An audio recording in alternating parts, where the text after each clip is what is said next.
Testing, testing. There we go. Audio's going through. Cool.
We are going to go ahead and get started.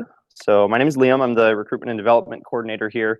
My background is in web design, graphic design, and a whole list of other technical stuff that isn't related to SEO. I have a degree from the University of Alaska Fairbanks. It's an interdisciplinary studies degree. It's a hybrid of business and design. So it's a little bit of my background. I've been doing web design for probably 6 to 8 years, and graphic design for 10 to 12 years on top of that. So just a little bit of background on myself. If you have any questions throughout the presentation, feel free to just raise your hand and I've got a slot for questions at the end, but since we're a smaller group today, we can do questions throughout as well. So for today, we are going to be going through a few different chunks that I've segmented this into. So fundamentals, it's going to be sort of just the basic understanding of what SEO or search engine optimization is, how it fits into sort of the daily inner workings of business, and just the general function and how it works. Then we'll jump into strategies and tactics. This is going to be the bulk of the presentation today. There's probably so we've got about 25 slides, and I'd say a good like 12 to 15 are just for strategies and tactics. And so that's going to be the hands-on application of that and how you would use that in your day-to-day work. And then last, we'll do monitoring and optimization. It's really just analyzing performance. This is after you have SEO set up for your site. It's the continued observation and updating of that to make sure it's current. So jumping right into the fundamentals, we'll look at understanding search engine optimization. So search engine optimization is a fundamental aspect of digital marketing. So it is a segment of your marketing. It can be more specialized, but it should have a priority just as much as social media marketing or radio ads or anything like that. And really anything that is digital can be associated or attributed to search engine optimization, which we'll talk about a little bit later. And so the goal of SEO is to increase the visibility of your website, your business, your brand on search engine result pages. So those are called SERPs, S-E-R-P. And that's going to really be anything where if you go to Google or Microsoft's Bing, you just type in a search prompt, the list of websites that show up, that's your search engine result page right there. And so most people use Google, and we'll get in a little bit later about what the market share is divided into. And so each search engine does things a little bit differently. And so depending on how you approach SEO, it can change how you show up in certain search engines. So there's the SERPs.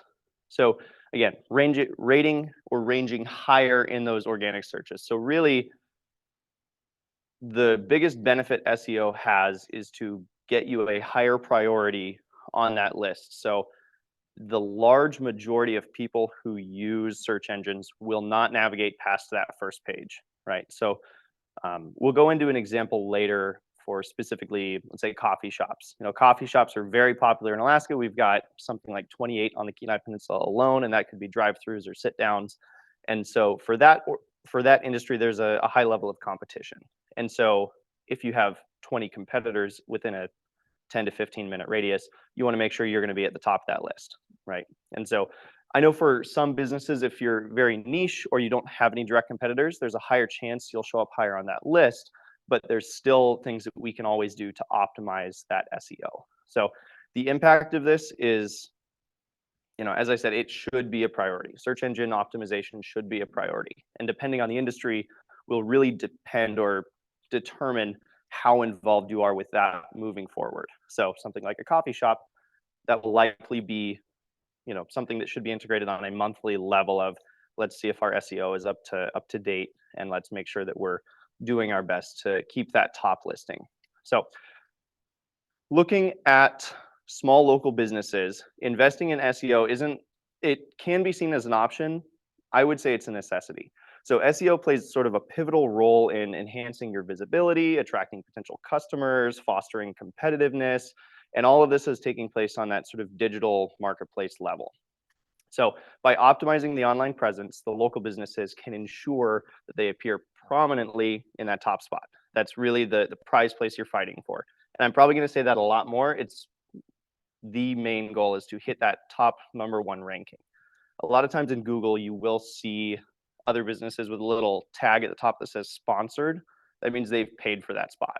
So what we're looking to do is get the highest organic rating without spending a single dollar to reach that sponsored spot. So, and I've had this come across before where I will search for something and the first result says sponsored and it kind of relates to what I'm doing. But when I click into the website, I'm like, oh, this isn't what I was looking for at all. And so they are, instead of paying for just one search prompt, they're paying to be shown up in a range of keywords. So we'll cover keywords a little bit later, but it's effectively a way to expand your reach by, for easier recognition and being found through alternative means. So I think, no, yeah, I'm done with that slide. So looking at the mechanics, we have 4 primary sectors in this. So algorithms, these are procedures and programs that are utilized by the search engine companies to go out and crawl and find web pages. And so what they have is basically a set of bots that will browse the internet and it will look at a website at its core and say, okay, how is this website structured? What is the content of this website? I will note with artificial intelligence, this is becoming more robust when the companies are integrating artificial intelligence into their bots. And so, this is companies like Google or Bing or Yahoo. They'll either build these algorithms themselves or they will outsource it to a third-party company, which will then, they just continuously crawl the internet and pull data in, and then it goes into a massive database. It's then indexed and stored in that database, and it's categorized. So you could look at a couple of different, let's go back to the coffee shop idea. So you could say there's a drive-through coffee shop down the road, and then there's a cafe just up the road this way. They both fit under coffee, but they offer 2 different things in separate categories. So you could say, okay, well, I want coffee on the go. It's like, okay, well, but I want a little snack, or I want to go meet with somebody and sit down. You can do about half your goal, get coffee, but it's 2 separate scenarios. And so there's just massive lists of categories that businesses are segmented into. And so it's finding where your business fits in those categories and then attributing your pages to those categories, if that makes sense. We'll go into it a little bit deeper once we get into the nitty-gritty and the sort of meat of how you apply SEO. But essentially what we're going to be doing, or what we'll be talking about, is assigning your site to those categories in ways. So searching, that's really just when you go into Google or Bing and you type in your search result. What that engine will then do is go into its database, find websites with correlating categories. But as you know, there's hundreds of thousands, if not millions, of websites out there. And so through the process of search engine optimization, they'll look at their database and say, okay, this fits what the user's looking for most likely. And then if not, they start spitting out the 2nd, 3rd, 4th websites there. And that's the whole searching and retrieval process. So market share, as you can see, Google dominates this market heavily. There used to be this joke that I had seen in the past, where I can step aside for you as well, where I saw this picture and it said, it was a message from Google to Yahoo, and it said, hey Yahoo, have you ever heard anyone say, let's Yahoo it? No, everyone says, well, let's just Google it, right? And that's so important to recognize, because if Google dominates 91% of this market share, that's where the majority of your effort should be going for optimization. When I've talked with a lot of folks, I don't really hear them saying, yeah, I'm optimizing my website for Bing, right? So if you have 100% effort, you should put 91% of your effort towards Google, and Bing, Yahoo, and all the others, in all honesty, should be an afterthought. It should be important, but not until you're already set with Google, because 91% of the people, and this is stretching across using desktop and mobile devices. So there is a larger percentage of desktop users that use Bing. So Bing has about 5% market share for desktop users. Yeah, Google still has about 90% there. But then on the mobile side, it's like 95 or 96 that Google has on just mobile devices alone. So I think that's really telling of how you should be spreading your efforts. And when I've done SEO in the past, I haven't even worried about the other organizations. And Google knows this. Google has tools that we'll talk about a little bit later that they offer for free for doing research into what users are searching for. And so that's called keyword research. We'll talk a little bit about that here in a moment. But yeah, really prioritizing Google as the optimization it is to remaining competitive. So that's really the end of the first chunk that we have of just sort of understanding what SEO is. Does anyone have any questions so far? Anything that was confusing? It can be, so this is what I would call the tip of the iceberg because we're about to get into a massive amount of data. I am going to share this slideshow as well with the notes. And so if you'd like to refer to it later on, we're going to have that on the Chamber website under a members only area. And so if you need any assistance navigating there later, feel free to give us a call. And I'm going to try and send an email with this as well. So, so with that, we're going to jump into strategies and tactics. Now, before we jump in, can I ask, so the folks that are here, do you all manage your own website? You usually have somebody else that manages your website. What level of involvement do you have in that process? We have a partnership with a consultant. Okay. But I think it's probably 50-50. Okay. You know, he does the real technical stuff, but we share content management. Awesome. Very cool. I'm just dipping my toes into website management. Yeah. I've just been playing with like Wix. Oh, very cool. Yeah. And then it's like, okay. Yeah. Now what? So a lot of these site builders, so Wix or WordPress or Weebly, a lot of them will either have a built-in SEO assistant where it will sort of guide you through the process of saying, you know, here's how you can optimize your SEO for your site. Or like WordPress will have plugins that can do it automatically for you, and they're constantly updating. Usually there's a price tag associated with that, but most SEO you can do for free. And so it's nice to know we have sort of two different ranges of someone who's doing more in-depth web design and someone who's doing more content management, because there are, I guess, two different camps of SEO that we'll talk about later, and that's on-site SEO and off-site SEO. And that's taking your content management or, you know, things like social media or anything else on the digital sphere, and then having that refer back to your website. And so if you have a third party or a specialist who's doing web design, I'm sure they're already doing the most that they can for on-site SEO.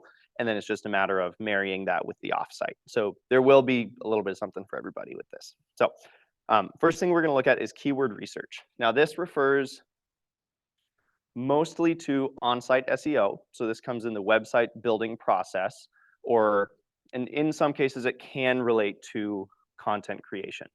But what this does is it involves identifying and analyzing specific keywords and phrases that potential customers are typing into the search engines. And so really this is when we talked about algorithms and the database that the search engine company creates and utilizes, it's finding keywords within that database. And so there are tools that assist with this search process. And so the big one is Google Keyword Planner. This is probably the most accessible tool that's out there. There is a little bit of a setup process that goes into it, and it does take a little bit more time to get established.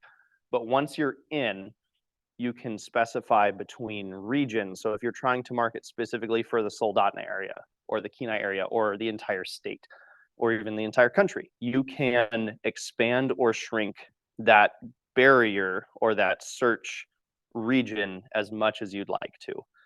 And then once you're able to do that, you then would say, well, okay, well, let's say my business is coffee. I'm just going to put coffee in there, right? That could be coffee shop, coffee roaster, coffee growing, could range. And so it's a matter of trial and error and playing with it to see where your niche falls. Or if you're, let's say you're an auto mechanic shop and you do tire changeovers, you know, during the spring and fall season. And if you're trying to market yourself specifically to be the top one, you know, it's a good thing to look at maybe your competitors. Maybe you're local and you want to compete with Alyeska Tire, who has stores across the entire state, right? Or another one of your competitors is in Soldotna and you're trying to draw some of that Soldotna traffic. There is freedom to explore those areas and see what users are searching.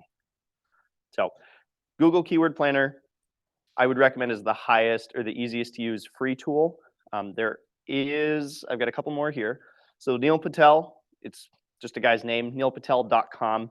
This website has a little bit of an easier startup time. So as soon as you create an account, you can go search right away. And there's very little setup that you have to do ahead of time.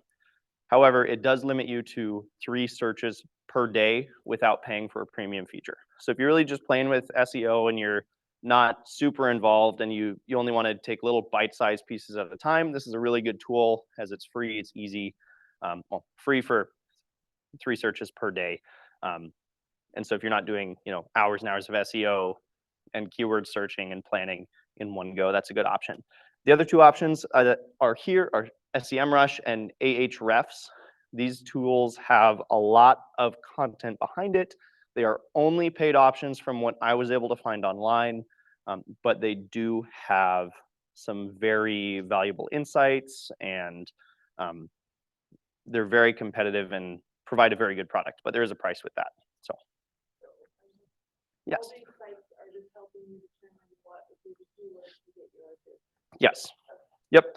So they do have a little bit of an expanded tool set, and it varies wherever you go. Google Keyword Planner is mostly just keywords. Neil Patel does expand a little bit, and that goes into maybe not just keywords, but questions as well. So if someone types, instead of just coffee, it's maybe coffee near me, or how to make espresso, or things like that. And so all of that so there's suggestions and then related content. And so this is specifically from Neil Patel, and with our projector resolution, you can't see very well. So I've popped it over here. So I put coffee into the search term, and this is what it showed me under suggestions and related. So we can see that Coffee Express is doing a pretty good job with getting themselves established in the SEO sphere, because they're very, very sought after. And this is specifically for the Kenai area. I looked specifically for the Kenai area, not Soldotna, not the Kenai Peninsula, just Kenai. So also this Starbucks, that's not a typo, that's how it was put in. I thought that was kind of funny that there was a brand name that was searched enough times with a space in the middle of it that it was seen as significant, which is kind of amusing. So, and you can see towards the related section, we get towards more product-based options. So Nespresso pods or mushroom coffee, where it's getting a little bit farther away from what you're initially searching for. So with these phrases, it's sort of as a wayfinding or a roadmap as to how you can tailor your content to your audience or your desired audience. So for instance, if I was running a coffee shop, maybe I have a weekly or a bi-weekly blog where I talk about coffee stuff, right? Maybe I want to talk about mushroom coffee. I've never heard of mushroom coffee. I've never tried mushroom coffee, but if it's showing up here, maybe it's something to take a look at. Or if I want to talk about Starbucks, why Starbucks is so successful, I can then dive into Starbucks specifically, use that as my keyword research term, and see what other things are people searching for alongside Starbucks, right?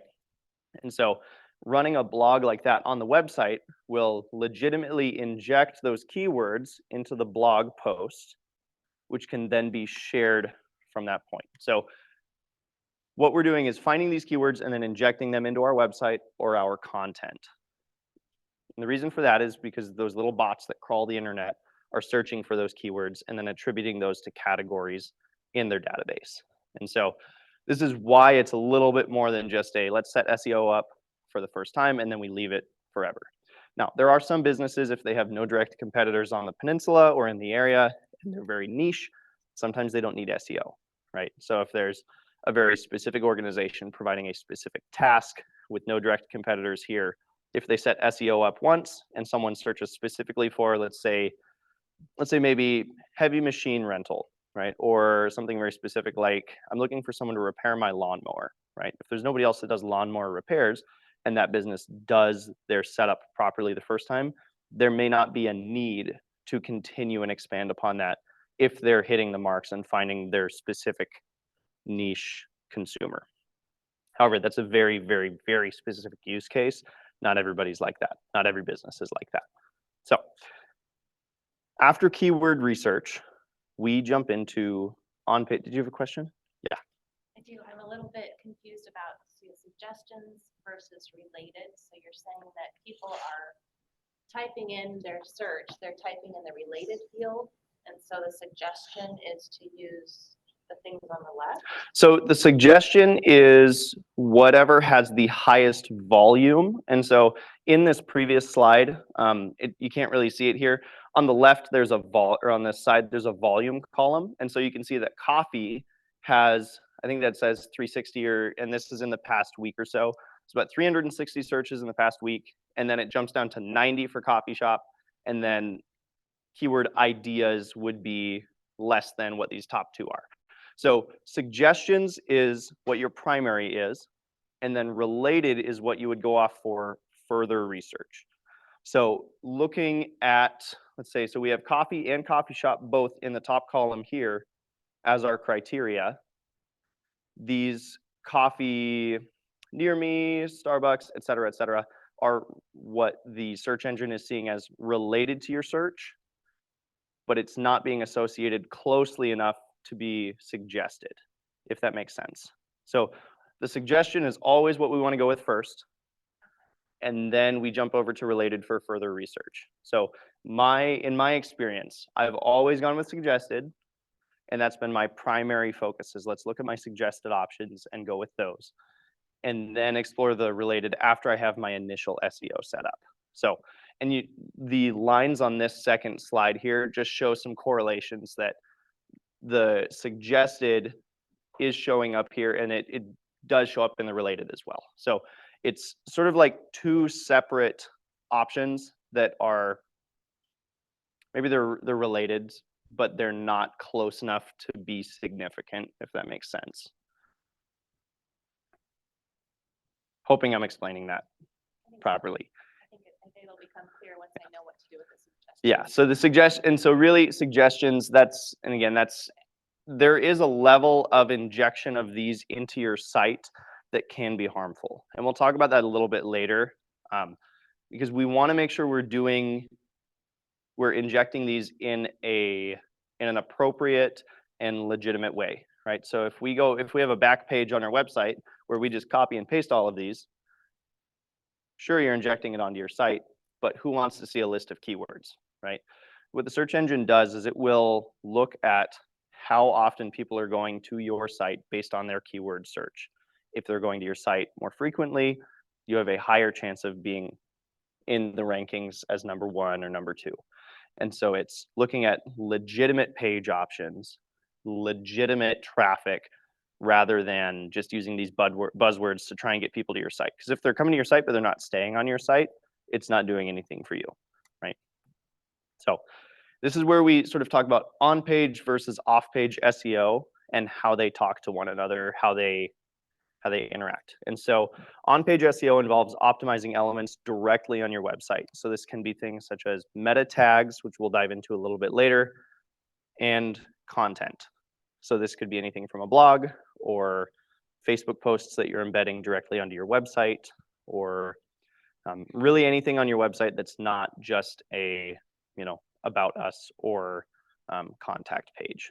So any supplementary content on your website would fit under that sort of content umbrella. So then off-page SEO focuses on building authority and credibility through strategies like acquiring backlinks, which is almost like if you were to refer a business to a colleague using word of mouth and say, yeah, I had a really good experience with this shop. They replaced my tires. It was a really smooth experience. Think of something like that, but in a digital form, where you have something that refers back to your website. A lot of this comes from partnering with local businesses or organizations that will tag you in Facebook posts or tag your website in their blog. So that's what backlinks are. So both are crucial for improving a website's visibility and attracting organic traffic. There's just different ways of going about having them work properly. So first up, we've got on-page. So on-page SEO focuses on optimizing the elements directly on your site. This improves the visibility and the relevance in the search engine results. So we have a few things that we can implement on the site as key elements. First of those is meta tags. So meta tags are going to be titles and descriptions that are optimized with keywords. Now, meta tags are not actually seen on your website. It's all hidden text. So it lives in your website's code, but it doesn't necessarily mean it's being displayed on your site. And so a lot of times with WordPress or Wix or any of these do-it-yourself, easy to use website builders, they will have a section that specifically lets you insert meta tags. With the use of artificial intelligence, a lot of those services will have recommended tags for you.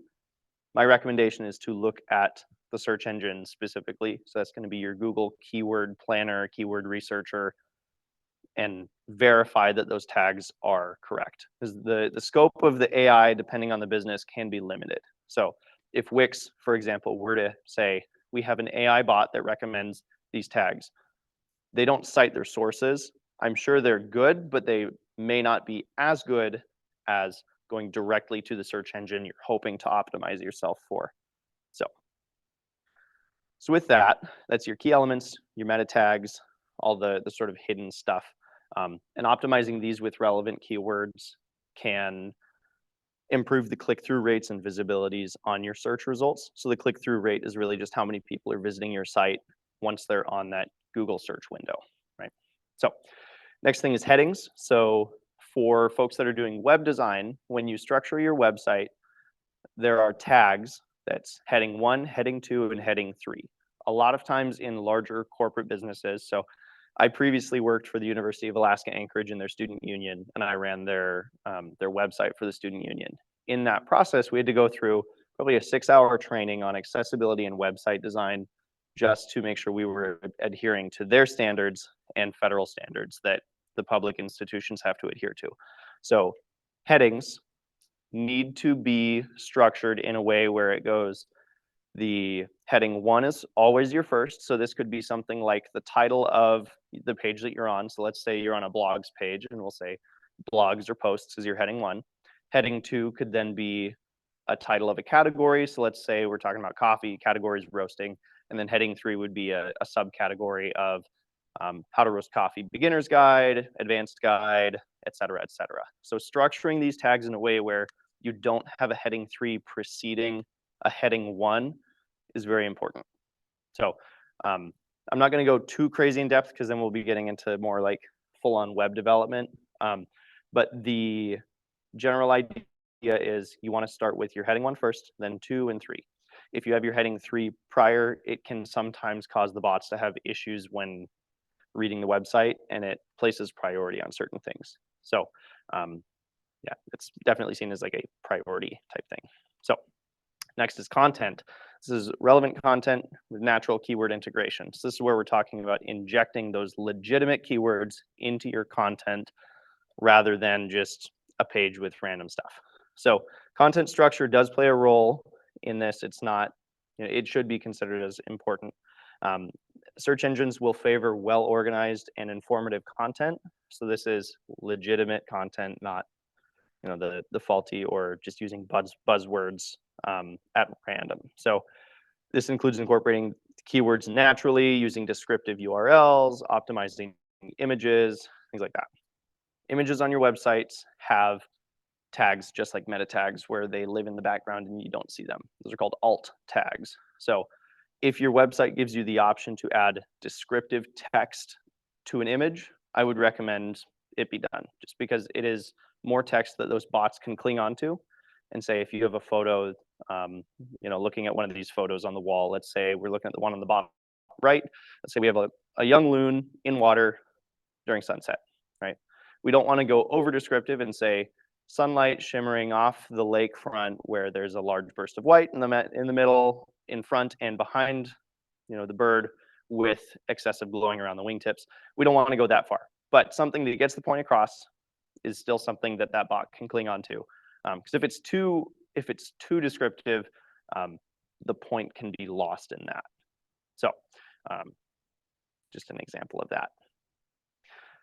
So then overall, effective SEO involves optimizing those various elements on the website, improving your rankings and user experience. And so in turn, this will hopefully drive more organic traffic to your site. And this is, again, organic being rising up to that ranking number 1 without investing any funding into a sponsored listing or things like that. So any questions for on page before we jump into off page? I have a question. Yeah.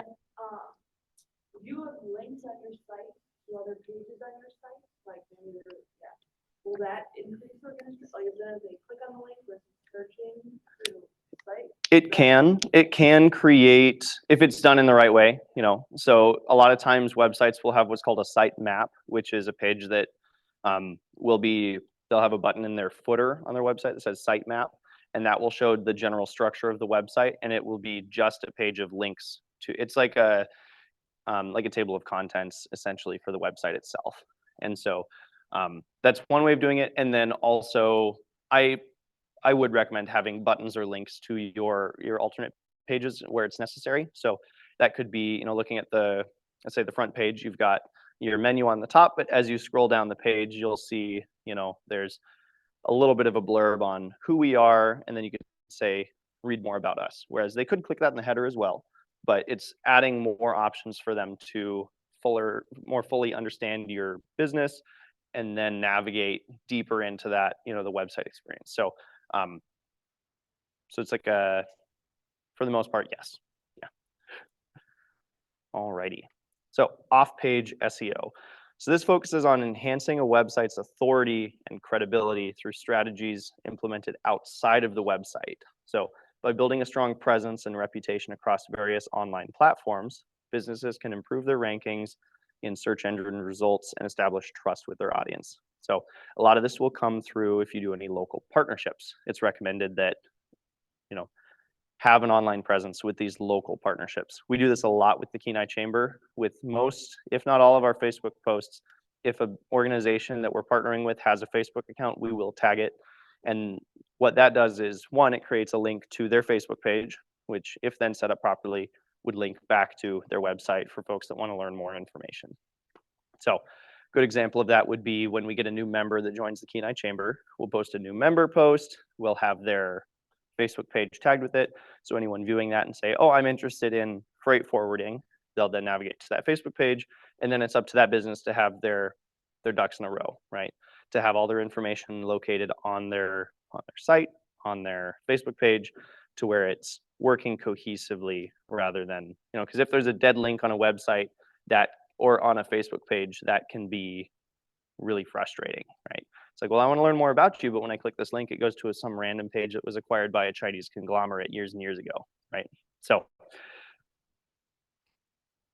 looking at key elements for off-page SEO, primary aspect of off-page is link building. So this is going back and talking about acquiring quality backlinks from reputable sources. So this could be, if you're in the restaurant business and you have a local critic who has, maybe a small audience, if they're doing a review of your restaurant, consider talking with them, say, hey, I saw you posted about our restaurant recently. Would you mind putting a link to our website on that post, just so that people know a little bit more about us? So, depending on the business, this could be through, straight up partnerships with folks, or it could be through, let's say, maybe the Clarion does a post on your business, say, hey, love the article you did. Would you mind putting a link in there for us just to help us out a little bit? And it's almost like inserting a reference into a post. Say, this is about a local coffee shop. Here's how you can get a hold of them if you have any questions or anything like that. So that's your key elements. I would recommend for a lot of folks, it's important that there's a quality of these, right? So having some level of standard. So it can be difficult to determine because, if you're trying to spoof, essentially what this boils down to, if you're trying to trick the system, it's very difficult to do so. And so base recommendation is just don't try to trick it and you'll be fine. But if someone were to say, oh yeah, I'll just inject your links onto my website just to help you out. It's like, okay, well, tell us how you're doing it first rather than just putting your links on the site. This can come through, let's say, a local organization that does generator repairs, having a list of their partners, of corporate sponsors or corporate partners of the manufacturers that they service, right? they could, I just spoke with an organization about this recently. They were building their website and said, yeah, we've been partnering with larger manufacturers and we have backlinks to their website. And we say, we do repairs on these machines, and these machines with a picture of their logo and a link to it. But then when they went to chat with those organizations, say, hey, I am a locally certified repair operator for your equipment. Would you be able to put me on your website? They said, oh, no, we don't do that kind of thing. Right. So looking for some sort of reciprocal, it's mutually beneficial for most folks that want to be involved in this kind of thing. So a lot of times this will be on the local level just because on the corporate level, some organizations don't have as much freedom or control, and there's a quality standard there that maybe they don't have control over it. Say, I'm allowed to do this, but I can't put your photo on the website. I can't, for political reasons. When I was at UAA, we were not allowed to put certain organizations on the website because it was a public institution and there were restrictions and requirements. Namely, this was really weird. It was around Coke and Pepsi and what they have called pouring rights, where half the campus is allowed to be catered with Pepsi products. The other half of the campus had to be Coke products for one specific reason or another. And most of the time that was because somebody years and years ago made a deal with someone and said, okay, we'll do this for 10 years. And then that person left and nobody knows why they keep doing it. So corporate level stuff can be difficult. Not impossible, but there can be certain hurdles there. So link building can also be done through social media engagement. This is active participation. So like I said, SEO is just as much marketing as your Facebook posts, your radio ads, anything in the digital sphere, SEO can be attributed with it. So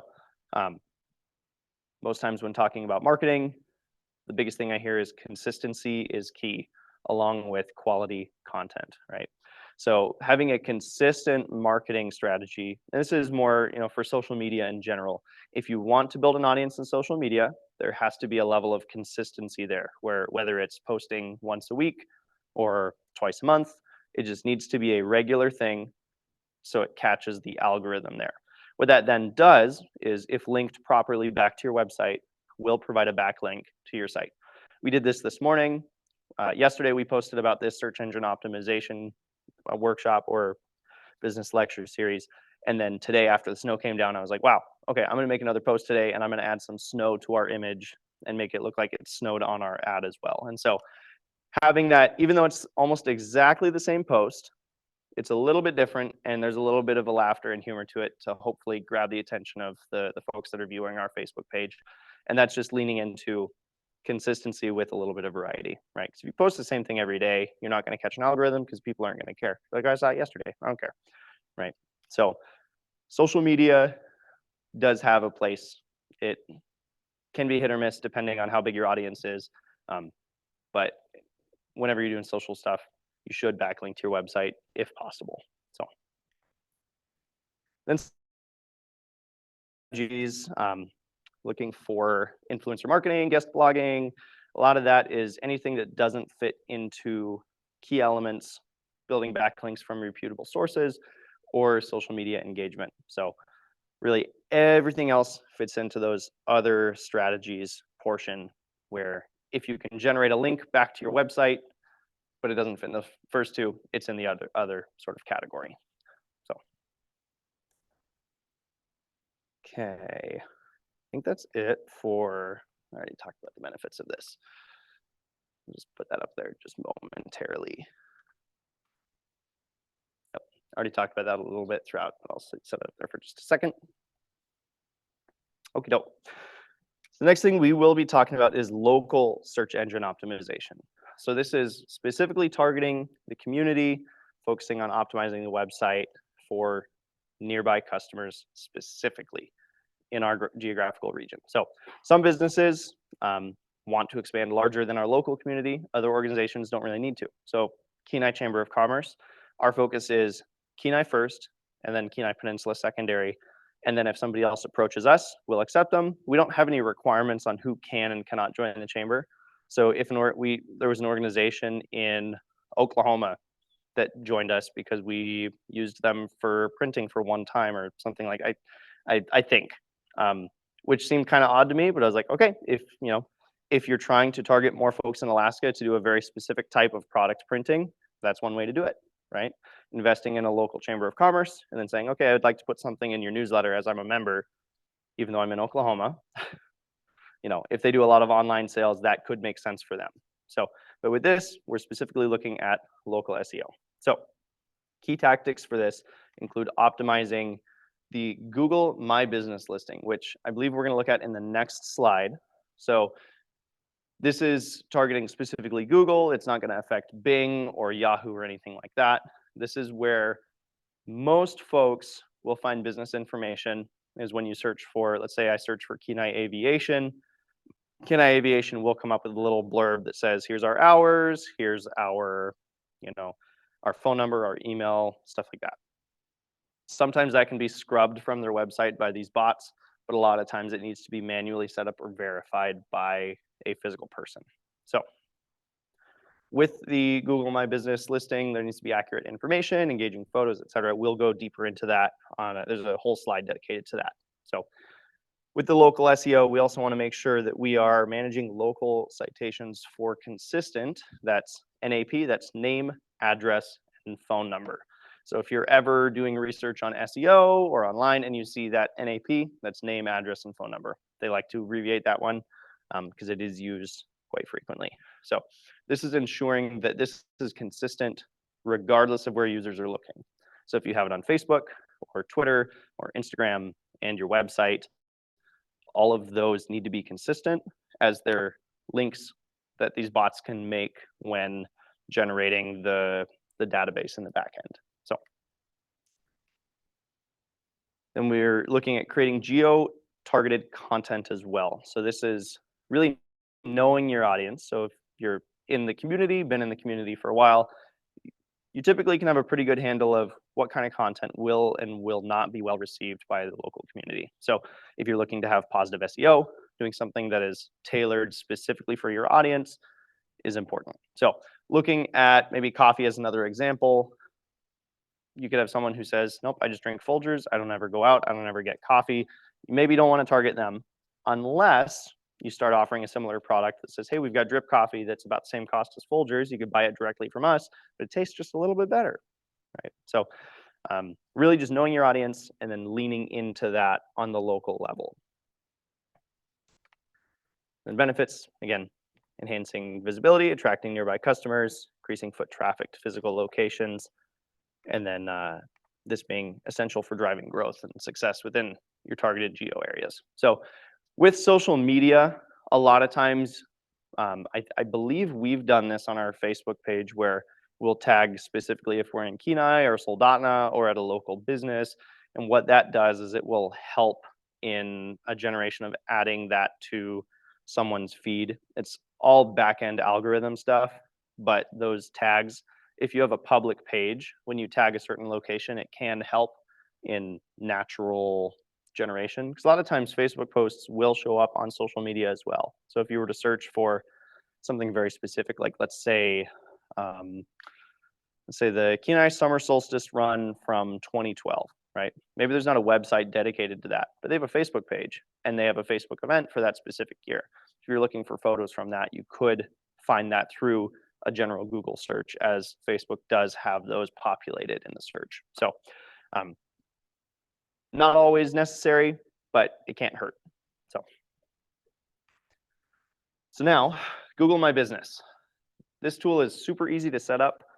Google makes things really easy to use for the most part.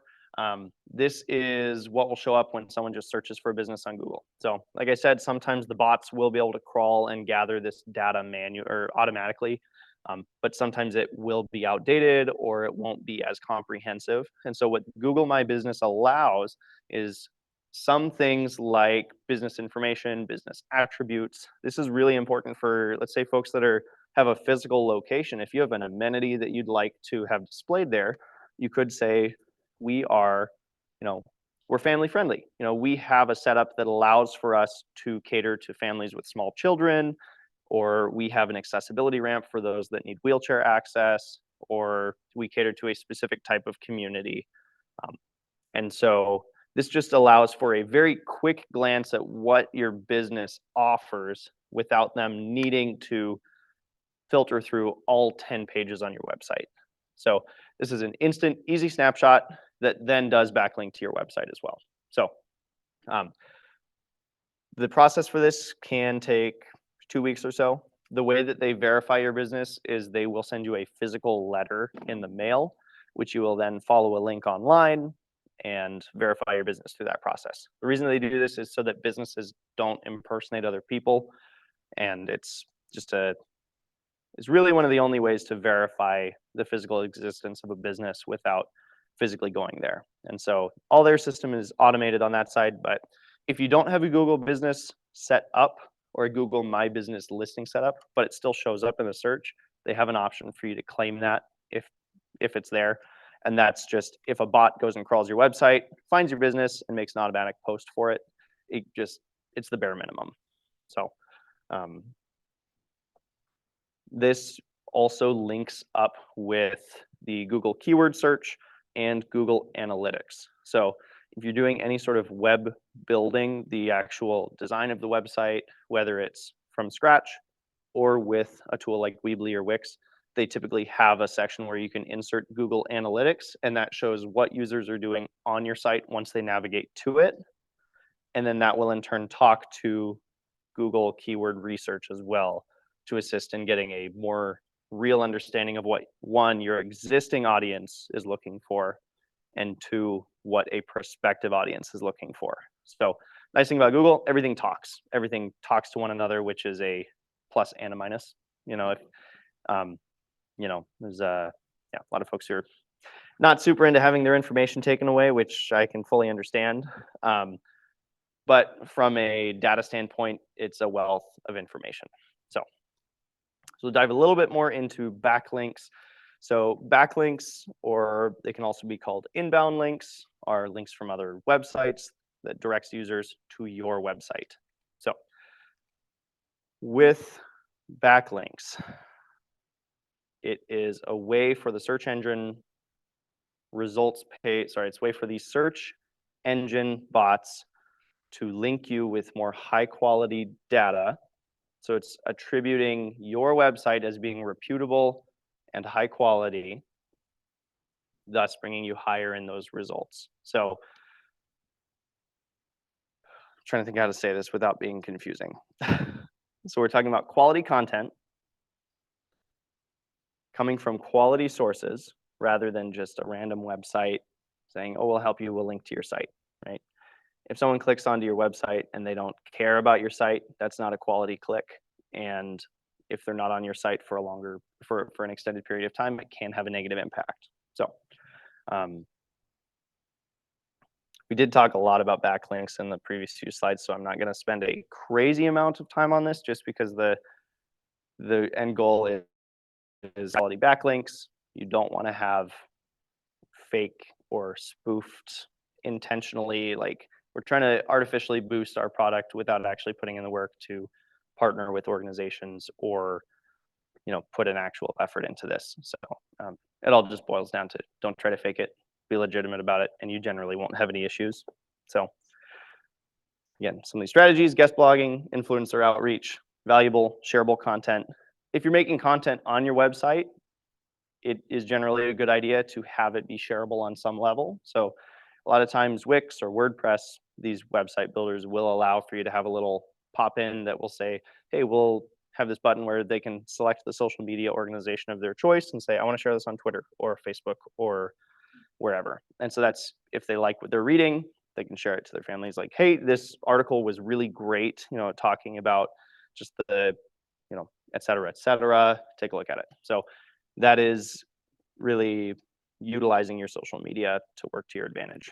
So anything that you share on your website, again, recommend putting it on social media as well. It just expands the reach. So, if you're already creating content in one space, why wouldn't you put it in the other space to assist with consistent marketing? If that makes sense. So it's really the whole working smarter, not harder type thing. You can use the same type of content for multiple things. So a lot of times you'll see folks that are podcasters. Maybe they'll have an hour-long podcast on YouTube, and then they'll cut it up into snippets and put it on TikTok or Instagram Reels or things like that. And then it all back references back to their website. So similar concept where if you've got, a large chunk of information, you can cut it up into different sections wherever it fits. Sometimes it doesn't really work for businesses, let's say like an auto shop, unless they have something specific, like we're doing a YouTube video on how to repair this part on a car, or we're gonna have a little blog about the importance of not driving on bald tires and the impacts it can have on your vehicle other than just bald tires being dangerous. So things like that, using your information and your content to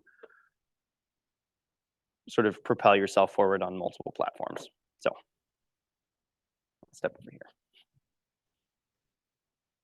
And I think I just stepped on the toes of my next slide as well.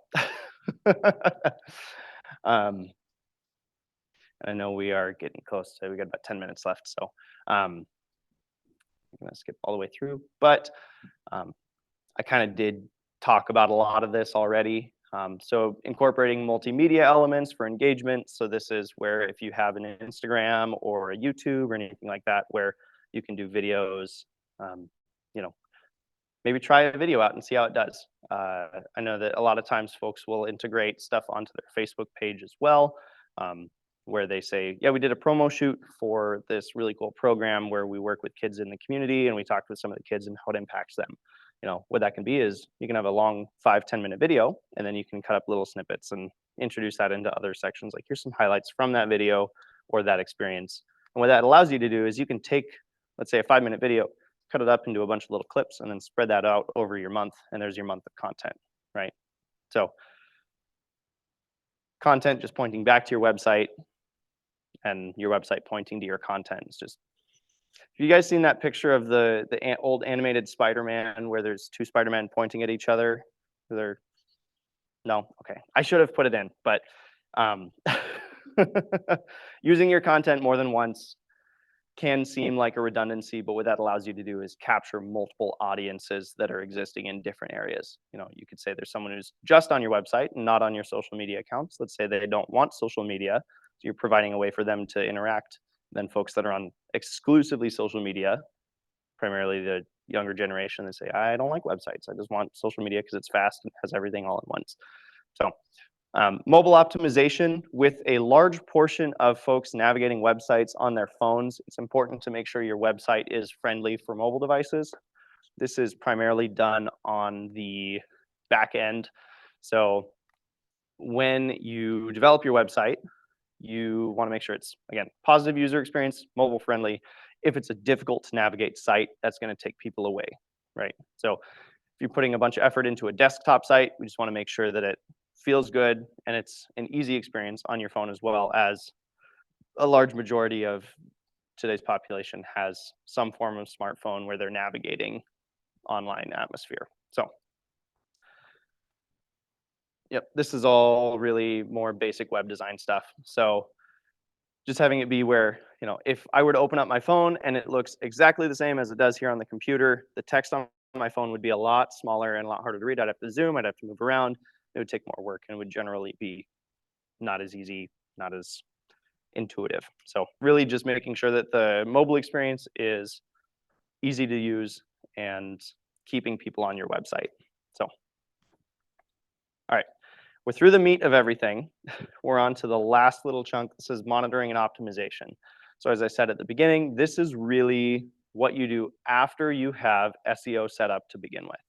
So effective monitoring and analyzing of your SEO can assist you in identifying areas for improvement, optimizing existing strategies, and then using that to your benefit. So here we'll talk a little bit about some tools and techniques that are available for monitoring and analyzing SEO performance. So for some key aspects of monitoring and analyzing, this includes tracking key metrics and organic traffic. So this is using tools like, if you have Google Analytics, you can link it up to your website, and that does take a little bit more of a setup. That is a little bit more involved, as you need to work either directly with your web designer or with, if you're using Wix, with the plugin that allows for that. It does take a little bit to set up, but it can provide some really, really good metrics. So what this does is it will help identify trends and strengths and weaknesses in the SEO strategy that you've established, and then give you an informed idea of how to proceed. So rather than saying, well, I don't know why people aren't navigating to this new page on our website. Let's try this, or let's try this. You'll say, oh, I know exactly why they're not navigating to that portion on my site. It's because we're not sharing it enough, or the button is difficult to use on your phone, or when we added that button to the menu, it's hard to see, stuff like that. So, all right, so we'll look at some various tools. So this includes Google Analytics, Google Search Console, the SEMrush, and Moz. So the last two are paid resources. First two, if you're already using Google, it makes a lot of sense to just continue with that and just keep riding that Google train as it all talks to each other and it helps you work smarter, not harder. So these tools provide some valuable insights into web traffic, user behavior, keyword performance, and some more things that are a little bit more specific that they show you right off the get-go and sort of a general tour when you first use that tool. So it also helps you assess the impact that the SEO has on your identity. And then some of these will suggest opportunities for optimization, saying, hey, your SEO on your homepage could be a little bit stronger because you don't have alternative text on your photos, or maybe you need to add a few photos or things like that. So then looking at your benefits. So by adopting this sort of proactive approach rather than a reactive approach saying, oh, we fell from rank 1 to 2, what do we do? If you have the mindset of, well, we can always be doing something better. We can always optimize a little bit better. You can stay ahead of the competition. You can adapt to changes in the search engine algorithm, which I would recommend to some level being aware of what Google or your preferred search engine is doing specifically with the introduction of artificial intelligence that has changed how things operate just a little bit. So this presentation was tailored to that. So it's to the most common SEO data, most current SEO data. But in the future, it could change based on what direction artificial intelligence goes. Because realistically, artificial intelligence only knows so much at this point. I can't speak to the future just because it's such a rapidly evolving field. But there is something to be said for monitoring how SEO algorithms work and then understanding at least the basics of that. So now we'll look a little bit at some common SEO mistakes to avoid. So first thing we're going to look at is some general pitfalls to avoid. So when we talked a little bit earlier about illegitimate or non-authentic keyword injection, that's called keyword stuffing. So it can harm your credibility and it can drive focus away from actual quality content. And so we want to avoid using excessively using keywords in content with the attempt or intention to manipulate the search engine. And that's really just saying, we're not going to try and spoof it or trick it. We're just going to do our first time setup the right way, and we won't have to worry about it. So what that'll happen is you'll end up getting folks that navigate to your website and they don't know why they're on your site. They don't want anything to do with your site. They're maybe looking for something related, but not the same as what they actually need. So poor quality content. So this is really if there's content that has low effort. Let's say we're making a blog post and we do like 3 sentences, right? Does it really need to be a blog post if it's 3 sentences, or can we just do it as a Facebook post and then elaborate on it later as a blog post? Stuff like that. We want to make sure it's original content, it's informative, it's well researched, and it addresses the needs of the interests of your target audience. So then neglecting SEO aspects is the next pitfall that we've got. It's the last pitfall that's sort of listed in this section. And this is going to be looking at site speed, broken links on your website. So let's say you're changing your About Me page to About Us because you've hired some more employees. If you don't fix that link on your page and it's still navigating to About Me, but there's nothing there, that could be a broken link that is like, well, I want to know more about you, but I can't get there because your site's broken. So just making sure that the technical aspect of your site is all in line, improving site structure, site performance. Performance will typically, a lot of times if you have images on your site, you want to make sure those images are not massive 4K quality. You want to make sure that those are a little bit compressed, and so there's a whole other side of that. But really, if you're looking for website optimization techniques, there's a whole slew of free YouTube videos that are about 5 minutes long If you're doing your own web development, I'd highly recommend that as well. So what that does is in places like, it's primarily important for Alaska, as we have slower internet than the rest of the country. We want to make sure those sites aren't overly full with super high quality photos. So talk about this a little bit more. Okay. I think that's all I got for common SEO mistakes to avoid. We already talked about long-term success, more organic traffic. All right, so we are right about at an hour, so I'm going to blaze through this last one really quickly, just so we don't get through all of it. Okay. So staying updated. Search engine algorithms are continuously refined to provide the users with the most relevant and high quality data. So that is really just looking at what the organizations are doing and then adjusting your techniques for optimization if you need to. So what this does is it allows you to have long-term success for your website, and it's being future-minded about your marketing. So let's say you're starting a new marketing campaign for a specific audience and you want to continue providing for that audience. You want to continually look at, well, what do they want? What are their needs?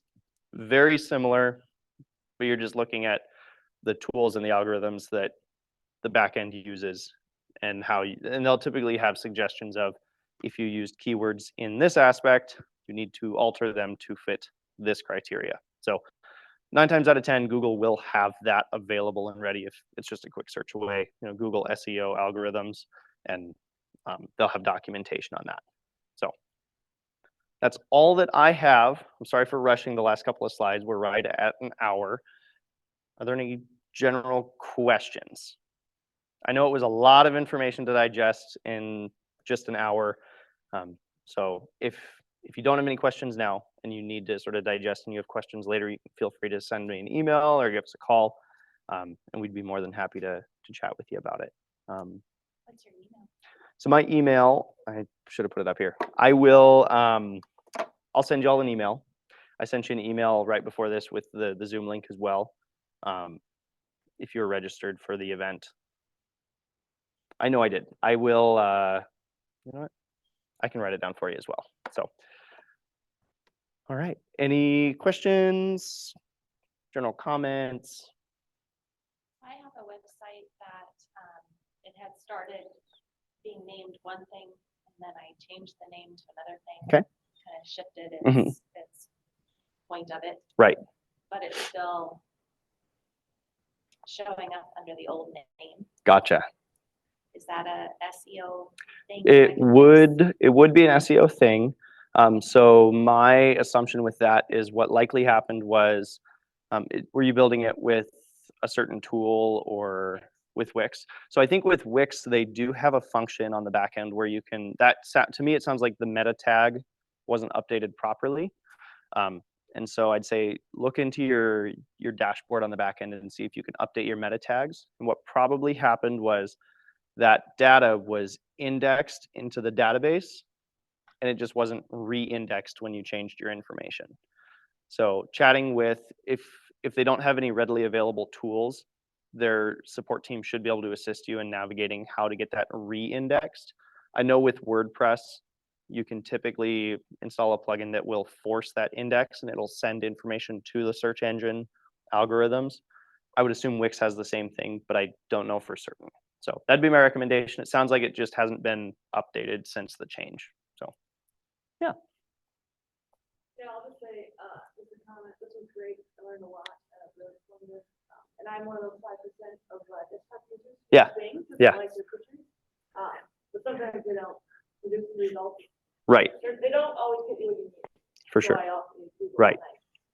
Yeah, it's funny to compare. Right. And I was honestly surprised because so when I'm at home, I use Google just because that's what I have used.